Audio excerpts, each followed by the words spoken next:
राज धर्म तन तीन कर होय बेगी नाश। सचिव कहते हैं जिससे हम सलाह लेते हैं। हर व्यक्ति किसी भी कार्य के लिए किसी न किसी से सलाह लेता है, चाहे वो हमारा मित्र हो, हमारे परिवार का कोई सदस्य हो, हमारी पत्नी हो, हमारा पति हो, हमारे गुरु हो। लेकिन जिसे आप अपना विश्वास पात्र मानते हैं और ये समझते हैं कि यह मुझे सत्य बात बताएगा, और वो व्यक्ति यदि आपके सामने हमेशा आपकी बड़ाई करता है, आपकी प्रशंसा करता है, तो सावधान हो जाना, क्योंकि हमेशा मुंह पर आपकी मीठी मीठी बातें करने वाले लोग कभी तुम्हारा भला नहीं कर सकते,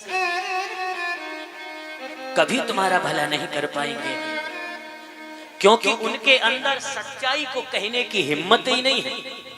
तुम्हारे अंदर पनप रहे उस दुर्गुण को बताने की हिम्मत नहीं है। कहीं बोल दिया, गुस्सा हो गया तो भैया जो दाना पानी चल रहा है वो कट जाएगा, तो भैया उसे तो स्वार्थ है ना।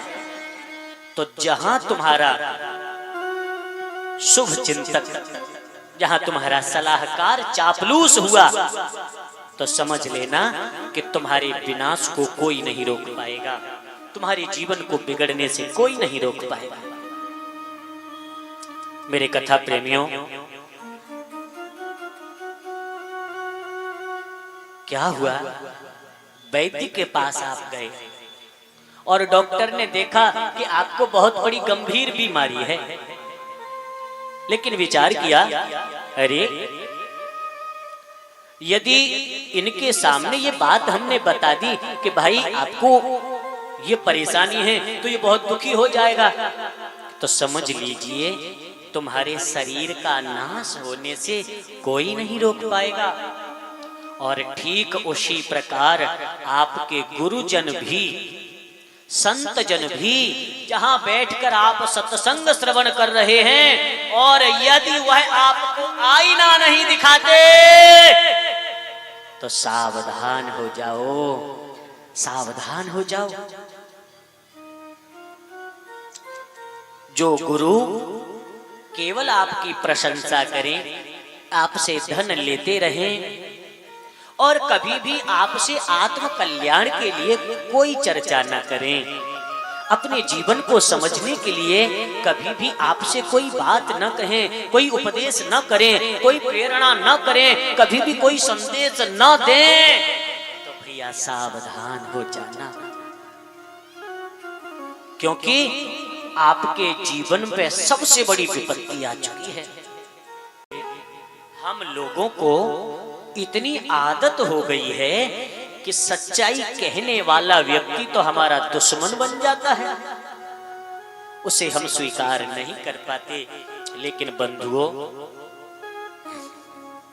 गुरु का मतलब ही यही होता है कि जो तुम्हें सत्य के रास्ते पर ले जाए, इस संसार के अंधेरे में से निकालकर जो तुम्हें उस परमात्मा से मिलने के लिए जो रास्ता है, जो राह है, उस पर ले जाकर खड़ा कर दे, वो गुरु है। मेरे प्रभु प्रेमियों, आज कलयुग में हमारे संत जन वृंदावन के ऐसा गाते हैं कि गलियन गलियन गुरु फिरे हमते दीक्षा ले, गली गली घूम रहे हैं भैया रे, तुम बन जाओ हमारे चेला राम, और स्वर्ग जाओ चाहे नरक जाओ हमें दक्षिणा दे, कहीं जाओ हमें कोई लेना देना नहीं भैया, महीने में साल में लिफाफा समय से पहुंच जाना चाहिए। तो विचार कीजिए मेरे बंधुओं, क्या हम कल्याण के पथ पर हैं?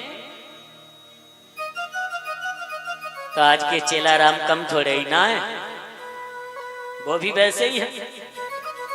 क्या कहते हैं, भली भई गुरु मर गए, क्या भली भई गुरु मर गए, चेलन कर गए चैन, और बरस बरस में आते है धोती पैसा ले। भली भई जे पधार गए हर साल का टंटाई खत्म। तो भैया जैसे गुरु वैसे चेला और होगी नरक में, हाँ पता है ना।